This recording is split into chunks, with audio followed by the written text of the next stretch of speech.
নমস্কার দর্শক বন্ধুরা, ওয়েলকাম টু কৃষ্ণার রান্নাঘর। আজ আমি জলখাবার বানাচ্ছি আর এটাই আপনাদের কাছে শেয়ার করলাম।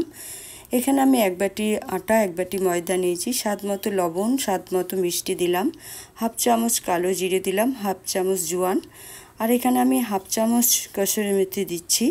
আর এই পরোটাতে কসুরি মেথি জোয়ান দিলে পরোটা কিন্তু খেতে খুবই টেস্টি হয়।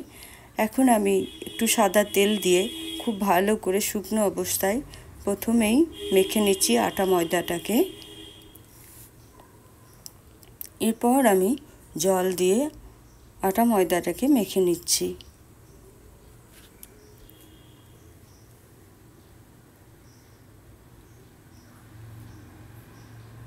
বন্ধুরা, যত ভালো করে মাখা হবে আটা ময়দা, তত কিন্তু পরোটাটা নরমও হয় আর ফুলে।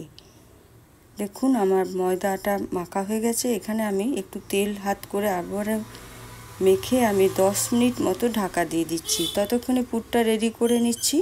এখানে আমি দুটো আলু সিদ্ধ করে রেখেছিলাম, সেই আলুটাকে ম্যাশ করে নিচ্ছি। আর আলুর পুরের মধ্যে দিচ্ছি আমি ধনেপাতা কুচি, পেঁয়াজ কুচি, স্বাদ মতো লবণ, 1 চামচ চাট মশলা আর 1 চামচ চিলি ফ্লেক্স। এরপর আলু পুরটাকে আমি খুব ভালো করে হাত দিয়ে মেখে নিচ্ছি। বন্ধুরা দেখুন আলু পুরটা আমার রেডি হয়ে গেছে। এবার আমি ময়দাটাকে আবারও ভালো করে মেখে নিচ্ছি। মেখে নিয়ে আমি এখানে লেচি বানিয়ে নিচ্ছি।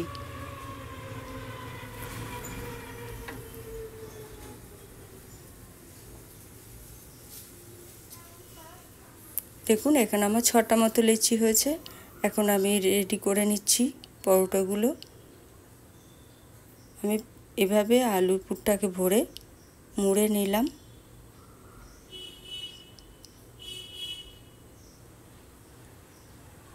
তারপর আমি এখানে ময়দা দিয়ে বেলে নিচ্ছি।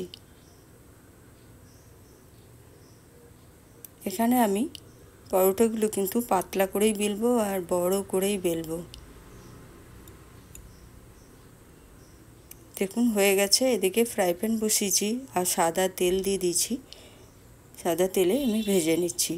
বাচ্চারা আলু পরোটা খেতে খুবই পছন্দ করে, তাই আজকে আলু পরোটাই বানাচ্ছি।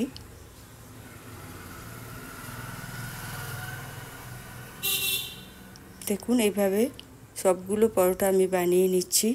রেসিপিটা ভালো লাগলে ইউটিউব থেকে দেখলে সাবস্ক্রাইব, লাইক, শেয়ার, কমেন্ট করবেন। আর ফেসবুক থেকে দেখলে আমার পেজটাকে ফলো করে লাইক, শেয়ার, কমেন্ট করবেন। দেখুন হয়ে গেছে। আমি এইভাবে সবগুলো পরোটা করে সার্ভ করে দিচ্ছি। ভালো লাগলে কমেন্টে অবশ্যই জানাবেন।